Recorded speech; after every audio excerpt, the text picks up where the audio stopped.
کہتا ہے قرآن۔ بسم اللہ الرحمن الرحیم۔ پروگرام کیا کہتا ہے قرآن، میں ہوں اس کا میزبان ڈاکٹر حسن رضوی۔ رمضان مبارک کے حوالے سے تفسیر قرآن کا یہ پروگرام ہے، اور اس پروگرام میں آج میں آپ کی خدمت میں سورۃ العلق جو مکی سورہ ہے اس کی تفسیر پیش کروں گا۔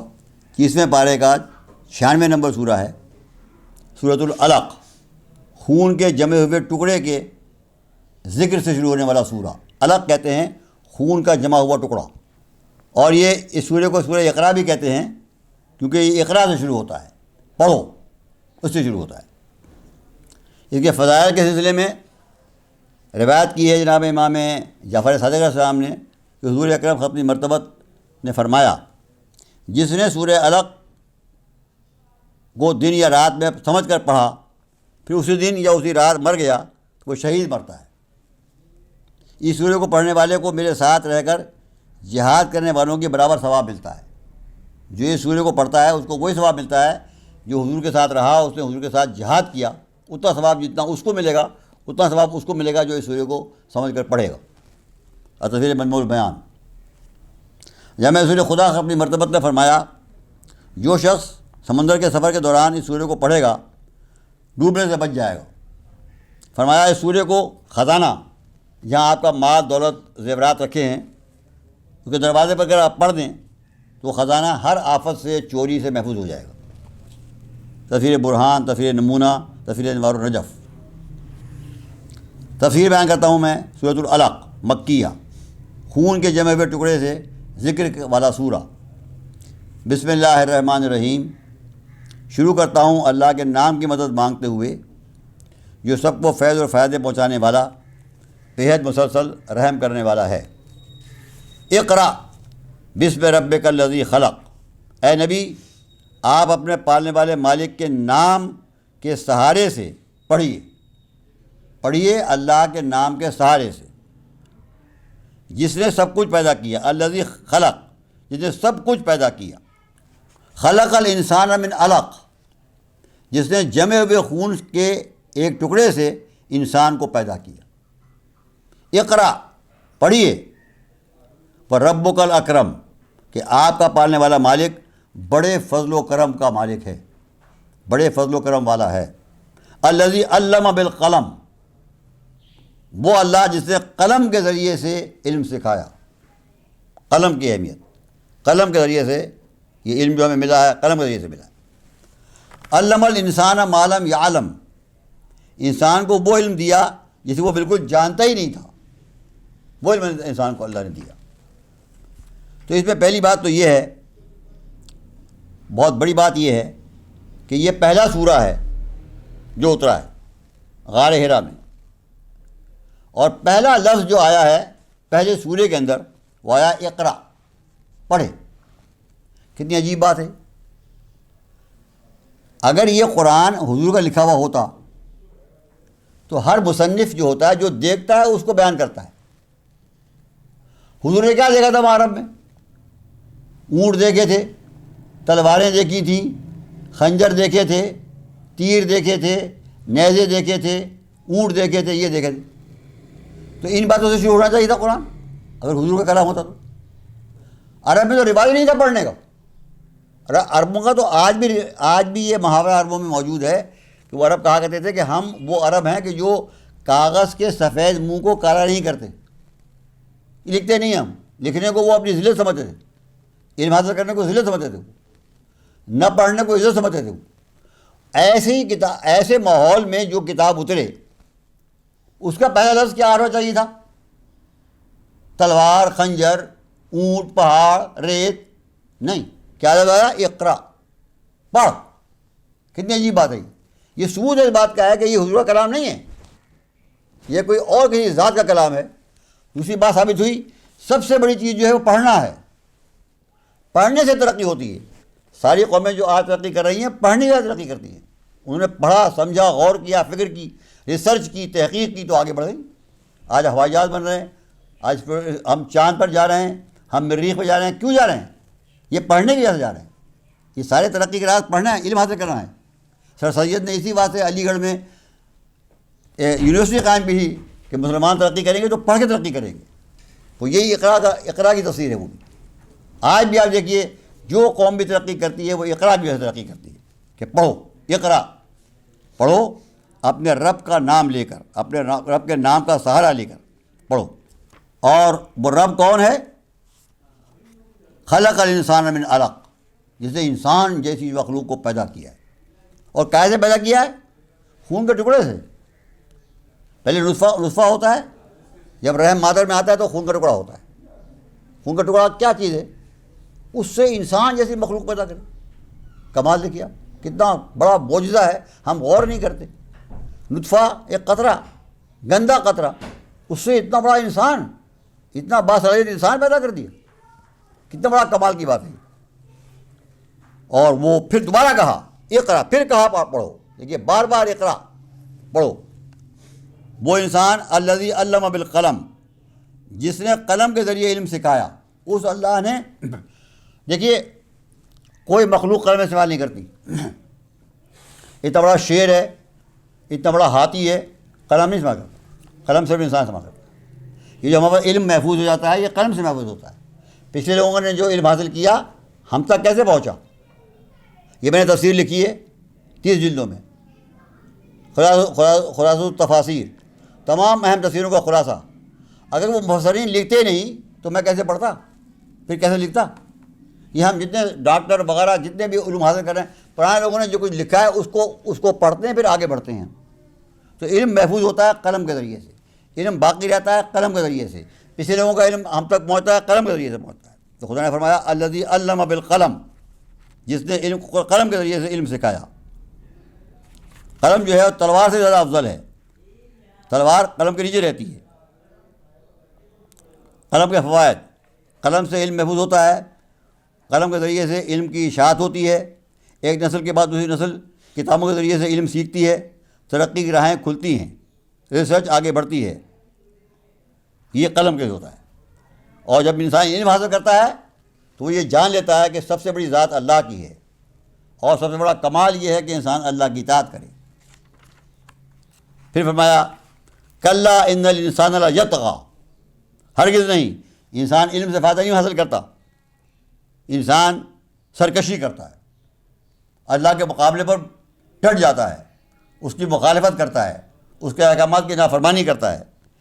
ان رآہ استغنی، جب وہ غنی ہو جاتا ہے، جب مالدار ہو جاتا ہے، تو مالدار ہونے کے بعد بجائے کہ وہ اللہ کے سامنے جھکے کہ اللہ نے اس کو مال دیا، وہ اور اکڑ جاتا ہے، سرکشی کرتا ہے، اللہ کے احکامات کی مخالفت کرتا ہے، اللہ کے سامنے ڈٹ جاتا ہے، اللہ کے بندوں کو نقصان پہنچاتا ہے، لوٹتا ہے، کھسوٹتا ہے.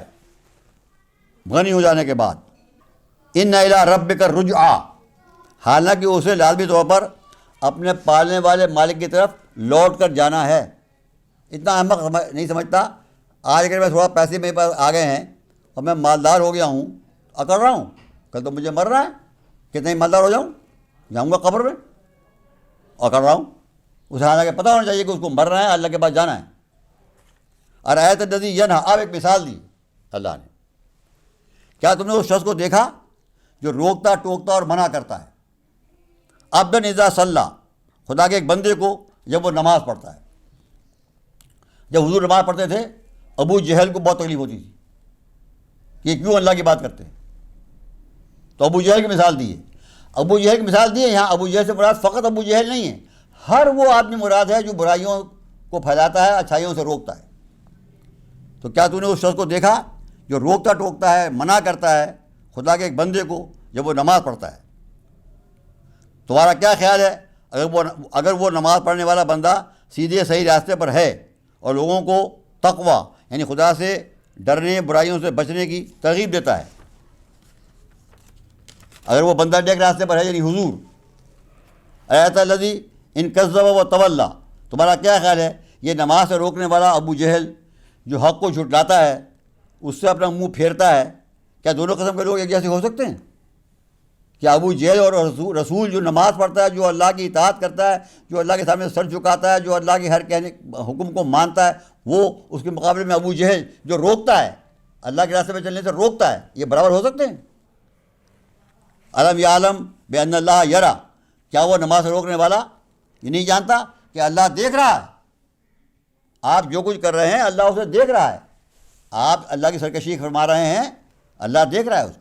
علم یعلم، انسان اگر یہ بات جان لے، فقط یہ ایک بات اگر انسان جان لے تو اس کی تہذیب اخلاق کے لیے، تربیت کے لیے بہترین نسخہ ہے بِأَنَّ اللَّهَ یرا، کہ اللہ مجھے دیکھ رہا ہے. آئی ایم انڈر واچ، میں اللہ کی نگاہ میں ہوں. میں جو کچھ بھی کر رہا ہوں، 7 کمرے کے دروازے بند کر کے بھی جو میں کر رہا ہوں تو اللہ کی نگاہ میں ہوں، میں چھپ سکتا نہیں ہوں. کلا لئن لم ینتہی، ہرگز نہیں. ہم اس ابو جہل کو اس کی گردن کو پکڑ لیں گے اگر یہ بات نہ آیا. ہم اس کے ماتھے کے بال پکڑ کر اسے گھسیٹیں گے. ابو جہل نے یہ کہا تھا کہ اگر آئندہ، رسول سے کہا تھا اگر آئندہ آپ نے یہاں کعبے میں آ کے نماز پڑھی تو میں اپنا پیر رکھوں گا آپ کی گردن پر، اتنا دباؤں گا کہ آپ کی گردن ٹوٹ جائے گی. اللہ کہہ رہا ہے کلا، یہ ہرگز یہ نہیں کر سکتا. ہم اس کی بالوں کو پکڑ کر گردن، اس کی پیشانی کے بال پکڑ کر گھسیٹیں گے. اس پیشانی کو ناسیتاً کاذبتاً خاطئتاً، اس ماتھے کو پکڑیں گے جو جھوٹا بھی ہے، خطا کار بھی ہے.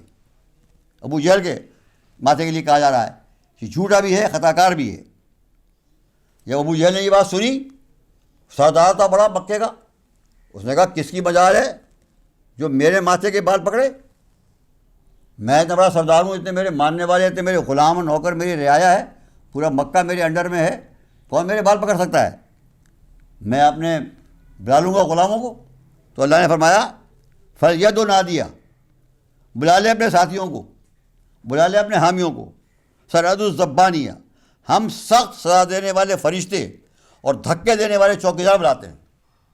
ہمارے پاس بھی چوکیدار موجود ہیں، جہنم کے جو رکھوالے ہیں، وہ ہم ان کو بلاتے ہیں. بلا لے تو اپنے ساتھیوں کو، کیا کرے گا تیرے ساتھی، کیا کریں گے میرے مقابلے میں؟ انجام کیا ہوا کہ یہی ابو جہل جب آیا حضور کا گلا دبانے کے لیے، حضور سجدہ کر رہے تھے، اس نے چاہا کہ جا کے گردن دبا دے پیر سے. جب یہ گیا تو جب یہ کہیں پہنچا تو بھاگ کے آیا، گھبرایا وہ بھاگ کے آیا. لوگوں نے کہا کیا ہوا؟ کہ جب میں ان کے گردن پر ہاتھ پیر رکھنے گیا، میں نے دیکھا میرے اس کے درمیان آگ جل رہی ہے، آگ کی خندق ہے، اور میں نے پروں کی آواز سنی، میں ڈر گیا، بھاگ آیا. حضور نے فرمایا اگر ابو جہل ایک قدم آگے بڑھتا تو فرشتے اس کی بوٹیاں نوچ ڈالتے. نہیں دبا سکا پیر، حضور کی گردن نہیں دبا سکا وہ. اور آخرکار اس کا انجام کیا ہوا ابو جہل کا؟ کہ یہ لڑنے کے لیے آیا بدر میں فوج لے کر حضور سے، اور وہیں پہ قتل ہوا.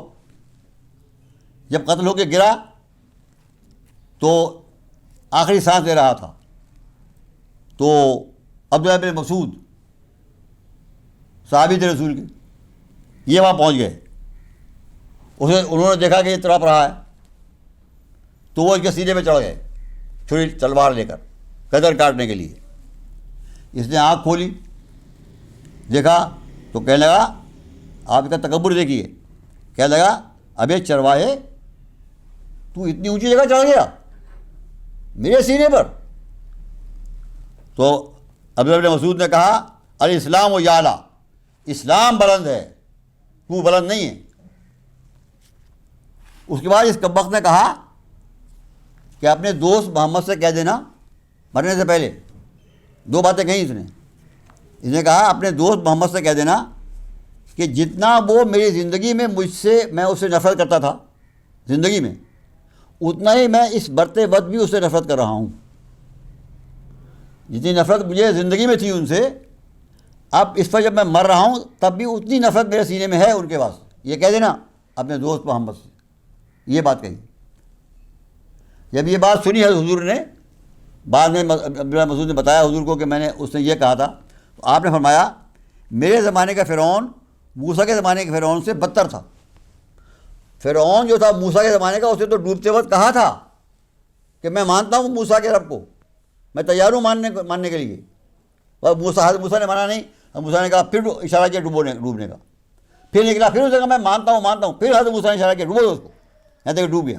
یعنی اتنا بڑا سرکش انسان فرعون، وہ بھی آخر وقت ماننے کو تیار ہو گیا تھا. مگر میرے زمانے کا فرعون، حضور فرما رہے ہیں میرے زمانے کا فرعون یعنی ابو جہل، وہ آخری وقت تک دیکھیے وہ کہہ رہا ہے کہ مجھے اتنی نفرت ہے حضور سے جتنی نفرت زندگی میں تھی، مرتے وقت بھی اتنی نفرت ہے مجھے حضور سے. دوسری بات اس نے کہی کہ میرا سر جب عبداللہ بن مسعود سے کہا میرا سر کاٹے گا تو نیچے سے کاٹنا، یعنی گردن تو لمبی ہوتی ہے، وہ لمبی گردن کا آدمی تھا، تو اوپر سے مت کاٹنا، نیچے سے کاٹنا. جو سینے سے، جو حصہ گردن کا سینے سے ملا ہوتا ہے نا، یہاں سے کاٹنا، نیچے سے. تو عبداللہ بن مسعود نے پوچھا کیوں؟ کہا اس لیے کہ جب سر رکھے جائیں گے نا، جو بڑے بڑے سردار قتل ہوتے ہیں نا، ان کے سر رکھے جاتے ہیں سامنے، تو جب سر رکھے جائیں گے سرداروں کے، میرا سر بھی رکھا جائے گا، سربراہ سردار تو میں ہوں، تو میرا سر سب سے اونچا رہے. مرنے کے بعد بھی تکبر اس عالم میں، جب اس کے گلے پہ چھری چل رہی تھی تب بھی تکبر نہیں گیا اس کا. آپ دیکھیے کتنا ملعون تھا، تب بھی کہہ رہا ہے کہ میری گردن جو نیچے سے کاٹنا. غرض یہ کہ اس کا حشر یہ ہوا کہ عبداللہ بن مسعود نے اس کی گردن کاٹی، اور اس کے لمبے لمبے بال تھے، تو وہ بال پکڑ کے کھینچا، اس کی پیشانی کو بال پکڑ کے کھینچا، اور کھینچتے ہوئے لے گیا سر اس کا، اور جا کے رسول خدا کے پیروں میں ڈال دیا. مجھے اللہ نے کہا تھا نا کہ پیشانی کو بال ہم کھینچیں گے، وہ دنیا میں پورا ہو گیا، آخر میں تو ہوگا ہی پورا، وہاں تو اس کے بال کھینچیں گے، یہیں کھینچ گئے. تو یہ اس کا حشر ہوا انجام ہوا. بہرحال جو تکبر کرتا ہے اس کا انجام یہی ہوتا ہے، تکبر کا سر نیچا. یہاں پر ایک حدیث پڑھتا ہوں کہ حضور فرمایا اللہ نے سمندروں کو پیدا کیا، انہوں نے اپنی طاقت پر تکبر کیا، فخر کیا. اللہ نے ان کی سرکشی دبانے کے لیے زمین کو اس کے سینے پر بچھا دیا، ان کا تراتم اور زور شور دب گیا، دم خم مارا گیا. جب زمین نے فخر کیا تو اللہ نے زمین کے سینے پر پہاڑ جما دیے، اس سے زمین کا دم خم نکل گیا. پھر جب پہاڑوں نے فخر کیا تو اللہ نے لوہا پیدا کر دیا جو پہاڑوں کو پرخ سے اڑا دیتا ہے. پھر جب لوہے نے فخر کیا تو اللہ نے آگ کو پیدا کر دیا کہ آگ لوہے کو پلا دیتی ہے. پھر جب آگ نے تکبر کیا تو اللہ نے پانی پیدا کر دیا جو آگ کو بجھا دیتا ہے. پھر جب پانی نے تکبر کیا تو اللہ نے ہوا کو پیدا کر دیا، ہوا پانی کو اڑائے پھرتی ہے. پھر ہوا نے تکبر کیا تو اللہ نے ان فرشتوں کو پیدا کر دیا جو ہوا پہ حکمرانی کرتے ہیں، ہوا کو اپنے تحت رکھتے ہیں. پھر جب ان فرشتوں نے فخر کیا تو اللہ نے موت کو پیدا کر دیا جو سب کو ختم کر دیتی ہے. اور پھر جب موت نے فخر کیا تو اللہ نے کہا تجھے جنت و جہنم کے درمیان ذبح کر دیا جائے گا اور تجھے ہمیشہ کے لیے ختم کر دیا جائے گا. مطلب کہنے کا یہ ہے کہ فخر کرنا اور تکبر کرنا اللہ کو پسند نہیں ہے. جو یہ کرتا ہے اس کا انجام بہت برا ہوتا ہے. اور آخری آیت، اس میں آپ سجدہ کرنا پڑے گا، آپ کو سر جھکانا پڑے گا، آپ کو جو چیز بھی سامنے ہے اس پہ آپ سر رکھیں گے. آخری آیت یہ ہے جو میں پڑھتا ہوں، میں بھی سجدہ کروں گا. فرمایا کلا، ہرگز نہیں، لا تطیعہ، اس ملعون کی اطاعت مت کرو. وہ جو ایسا سرکش انسان ہے، ابو جہل جیسے انسان جتنے بھی ہیں ان کی اطاعت نہیں کرو. وسجد، اللہ کو سجدہ کرو. وقترب، اور سجدہ کر کے اللہ سے قریب ہو جاؤ. جو سجدہ کرتا ہے وہ اللہ سے قریب ہو جاتا ہے. سجدہ کیجیے، سجدہ کرنا واجب ہے. سبحان ربی الاعلیٰ و بحمدہ، سبحان ربی الاعلیٰ و بحمدہ، سبحان ربی الاعلیٰ و بحمدہ. یہ آخری پیغام ہے اس پورے سورے کا کہ ایسے سرکش لوگوں کی اطاعت نہ کی جائے جو اللہ کے سرکش ہیں، متکبر ہیں، اپنے کو بڑا سمجھتے ہیں، لوگوں کو ڈانٹتے پھٹکارتے ہیں، اچھائیوں سے روکتے ہیں. ان کی اطاعت نہ کی جائے، اطاعت اللہ کی جائے، اللہ کے سامنے سجدہ کیا جائے. اور جو سجدہ کرے گا وہ اللہ سے قریب ہو جائے گا. سب سے زیادہ قریب انسان، حدیث میں آتا ہے، آخری جملہ، آخری بات، انسان سب سے زیادہ اللہ سے قریب اس وقت ہوتا ہے جب وہ سجدے میں ہوتا ہے. اس لیے سجدہ کرنے کے بعد انسان کو دعا کرنی چاہیے اور وہ دعا قبول ہوتی ہے. ہمیں بھی اللہ توفیق عطا فرمائے کہ ہم اللہ کے سامنے سجدے کریں اور اللہ کی ہماری دعا کریں اور اللہ ہماری دعاؤں کو قبول فرمائے. وآخر دعوانا ان الحمد للہ رب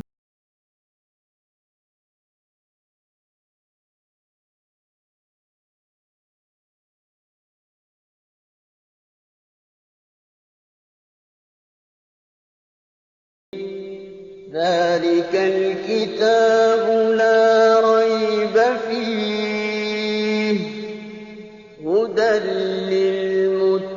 للمتقين